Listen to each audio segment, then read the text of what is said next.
प्राकृत प्रशिक्षण YouTube channel में आप सभी का स्वागत है। आज इस वीडियो के माध्यम से आप सभी प्रश्नोत्तर रत्नमालिका ग्रंथ पर आयोजित प्रतियोगिता के प्रश्न पत्रों के उत्तर देख रहे हैं। अभी हम 5वें प्रश्न पत्र पर चल रहे हैं। इस प्रश्न पत्र के सभी 10 प्रश्नों के उत्तर आपको प्रश्नोत्तर रत्नमालिका ग्रंथ के अनुसार ही प्राप्त होने वाले हैं। चलिए प्रारंभ करते हैं। प्रश्न क्रमांक 1, प्रश्नोत्तर रत्नमालिका किस विधा का ग्रंथ है? विधा का मतलब होता है प्रकार, किस प्रकार का ग्रंथ है, कैसा वर्णन है इसमें। 4 ऑप्शन है। ए सिद्धांत, बी व्याकरण, सी सुभाषित और डी प्रथमानुयोग। तो यहाँ पर यह जो ग्रंथ है प्रश्नोत्तर रत्नमालिका, यह सिद्धांत ग्रंथ नहीं है, व्याकरण से भी इसका कोई लेना देना नहीं है और यहाँ कथा कहानियाँ भी नहीं हैं, प्रथमानुयोग भी नहीं है। यह तो सुभाषित ग्रंथ है। इसके 29 श्लोकों में आप कोई भी श्लोक उठाकर देखिएगा, आपको सूक्तियाँ मिलेंगी, अच्छी अच्छी बातें, नैतिकता आदि की बातें मिलेंगी। तो यह ग्रंथ सुभाषित है। पहले प्रश्न का सही उत्तर है सी सुभाषित। दूसरा प्रश्न, प्राणी की मूढ़ता को खाली स्थान कहा गया है? 4 ऑप्शन है। मृत्यु, निद्रा, पाप और कायरता। इसके उत्तर के लिए हम सभी पहुंचते हैं श्लोक क्रमांक 11 पर। का निद्रा मूढ़ता जंतोः। का निद्रा, निद्रा क्या है? उत्तर दिया गया है मूढ़ता। जंतोः, जंतु की, जीव की, प्राणी की मूढ़ता, मूर्खता, प्राणी की मूढ़ता ही निद्रा है। तो यहां पर इस प्रश्न का सही उत्तर है बी निद्रा। तीसरा प्रश्न, जो अपने हित की बात सुनना नहीं चाहता है वह क्या है? 4 ऑप्शन है। अंधा, बहरा, गूंगा, लंगड़ा। श्लोक क्रमांक 16 पर पहुंचिए। कोंधो यो कार्यरतः को बधिरो यह शृणोति न हितानि।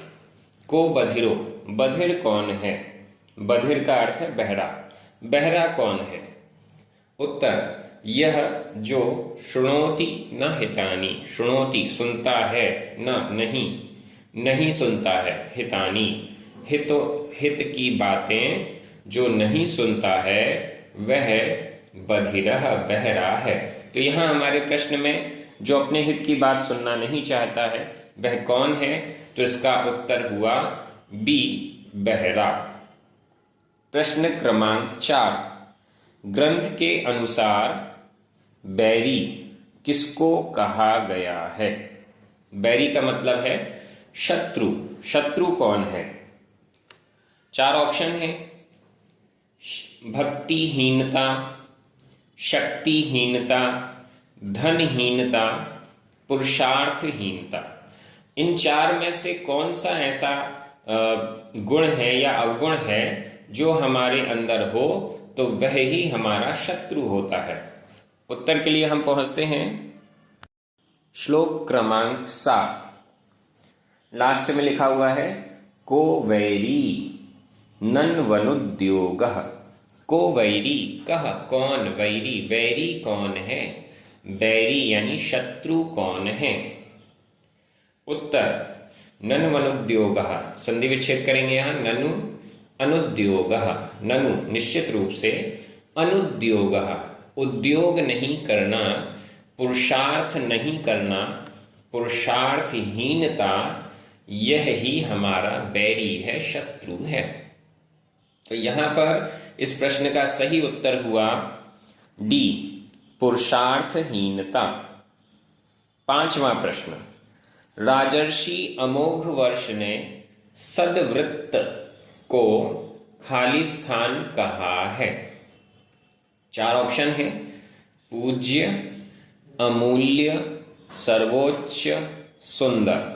वैसे तो सद्वृत्त, सद्वृत्त, वृत्त का मतलब होता है आचरण। सत आचरण, सम्यक आचरण, सम्यक चारित्र निश्चित रूप से पूज्य भी है, अमूल्य भी है, सर्वोच्च भी है और सुंदर भी है।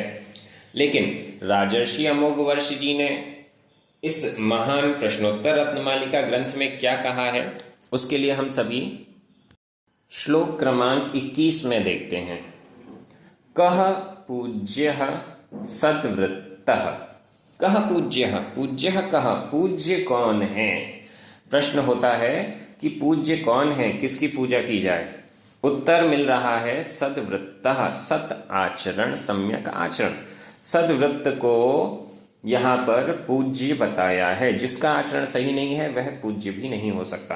तो यहाँ पर 5वें प्रश्न का सही उत्तर है ए, पूज्य। 6वां प्रश्न, निम्न में से कौन सा दान दुर्लभ है? 4 ऑप्शन है। प्रिय वचनों से सहित, अपार धन संपत्ति सहित, वैराग्य सहित, सम्यक ज्ञान सहित। दान की चर्चा अनेक श्लोकों में आई है, 3-4 बार भी आई है। लेकिन कौन सा दान दुर्लभ है, दुर्लभता से सहित कौन सा दान है, यह यहाँ पर प्रश्न है।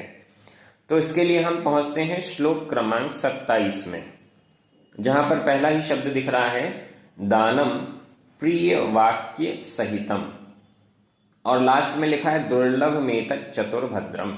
एतत् दुर्लभम, एतत् चतुर्भद्रम, यह 4 प्रकार का भद्र दुर्लभम, दुर्लभ है। तो कौन सा वाला दान दुर्लभ हुआ? दानम प्रिय वाक्य सहितम, प्रिय वाक्यों से सहित जो दान है वह दुर्लभ है। जब हम दान करें, दान करते समय भी प्रिय वाक्य, अच्छे अच्छे मीठे वाक्य बोलें, तो यह बड़ा दुर्लभ होता है।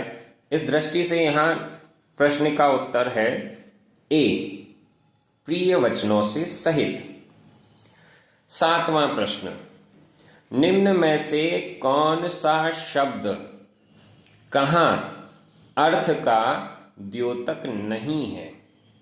क्या अर्थ है? कहाँ, कहाँ अर्थ का द्योतक नहीं है, मतलब जिसका जो नीचे शब्द दिए गए हैं उसका अर्थ कहाँ यह नहीं है। 4 ऑप्शन है अपने पास। पहला कुत्र, दूसरा क्व, तीसरा कार्या, और अगर ये तीनों ही कहाँ शब्द के द्योतक हैं तो फिर उत्तर होगा चौथा, इनमें से कोई नहीं। यहां पर प्रश्नोत्तर रत्नमालिका में श्लोक क्रमांक 18 पर पहुंचिए।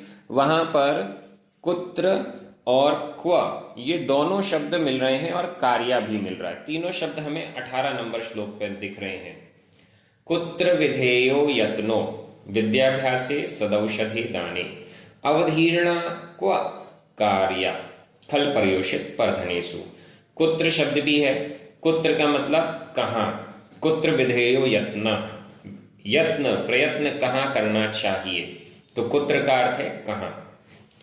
दूसरा हमारा शब्द था क्व, अवधीरणा क्व कार्या, अवधीरणा, अवधीरणा अनादर, तिरस्कार, क्व कहाँ पर कार्या करना चाहिए, खल दुष्टजनों के प्रति, पर योषित यानी पर स्त्री और पर धन के प्रति आदर का भाव नहीं होना चाहिए, अनादर का भाव होना चाहिए, उनसे दूर रहना चाहिए। तो यहाँ पर क्व का अर्थ हो गया कहाँ। ये 2 शब्द तो हमें कहाँ के अर्थ में मिल रहे हैं। तीसरा जो कार्या है, कार्या का अर्थ है करना चाहिए, तो यह है कहाँ अर्थ का द्योतक नहीं है। तो इस प्रश्न का सही उत्तर है सी, कार्या। 8वां प्रश्न, विद्वान के द्वारा शीघ्र ही खालिस्तान की परंपरा का नाश किया जाना चाहिए। कौन सी परंपरा है? 4 ऑप्शन है। कुसंस्कार, अधर्म, एकांत और संसार।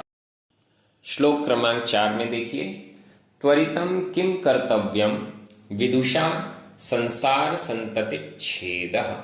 त्वरितम शीघ्र, किम कर्तव्यम क्या किया जाना चाहिए, विदुषा विद्वान के द्वारा, ज्ञानी व्यक्ति के द्वारा शीघ्र ही क्या किया जाना चाहिए? यह प्रश्न है, इसका उत्तर है संसार संतति छेद। संसार की संतति का छेद, संतति यानी परंपरा, संसार की परंपरा का छेद, संसार की परंपरा का नाश, संसार का नाश करना चाहिए, संसार से छूटना चाहिए। तो यहां पर सही उत्तर हो रहा है डी, संसार। 9वां प्रश्न, कुलशैल। कुलशैल का क्या अर्थ है? 4 ऑप्शन है, कुलगीत, कुल गुरु, कुल मंदिर और कुल पर्वत। श्लोक क्रमांक 24 पर पहुंचिए। विद्युत विलसित चपलम, ये वाले श्लोक में, इसमें पहुंचिए दूसरी लाइन, कुलशैल निष्प्रकंपाः के कलिकाले सत्पुरुषाः। कुलशैल शब्द हमको यहां पर मिल रहा है। कुलशैल के समान निष्प्रकंपाः, निष्प्रकंप स्थिर के कौन है? कलिकाले, इस कलिकाल में भी, तो वो है सत्पुरुष। यहाँ कुल शैल यानी शैल का मतलब होता है पर्वत, कुल पर्वत, पर्वत का मतलब अचल, कुलाचल, कुलाचल कुल पर्वत के समान निष्प्रकंप कौन है? 9वें प्रश्न का सही उत्तर है कुल पर्वत। 10वां अंतिम प्रश्न, निम्न में से सही कथन को पहचानिए। 4 ऑप्शन है, समस्त परिग्रह से विरक्ति ही सत्य है। दूसरा, समस्त परिग्रह से विरक्ति ही सुख है। तीसरा, समस्त परिग्रह से विरक्ति ही सुंदर है। और चौथा, समस्त परिग्रह से विरक्ति ही मोक्ष है। यहां पर 3 ऑप्शन तो गलत हैं, सिर्फ एक ऑप्शन सही है। समस्त परिग्रहों से विरक्ति होना सत्य है, सुख है, सुंदर है या मोक्ष है। इन 4 में से क्या है, ये हमको देखना है। श्लोक क्रमांक 13, किम सौख्यम सर्वसंग विरतिर्या। किम सौख्यम, सौख्यम किम, सौख्य क्या है, सुख क्या है?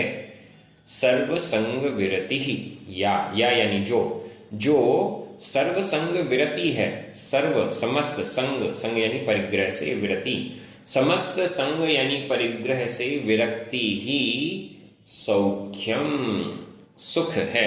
समस्त परिग्रह को छोड़ देना ही सुख है। परिग्रह को धारण करना ये सुख नहीं है, यह तो दुख है। और समस्त परिग्रहों से छूट जाना, छोड़ देना, यह सुख है। तो यहां पर हमारा सही उत्तर हुआ बी, समस्त परिग्रह से विरक्ति ही सुख है। इस प्रकार से यह प्रश्न पत्र हमारा सॉल्व हो गया है और आगे के सभी प्रश्न पत्र इस पूरी प्रतियोगिता के आपको उनका उत्तर इस चैनल में मिलेगा। अगर आपने अभी तक सब्सक्राइब नहीं किया है तो आप वंचित रह जाएंगे। अन्य और भी इसमें वीडियोस हैं, ग्रंथों के स्वाध्याय से संबंधित, प्राकृत भाषा से संबंधित। जरूर सब्सक्राइब कीजिए और अपने सभी मित्रों को शेयर कीजिए। जय जिनेंद्र।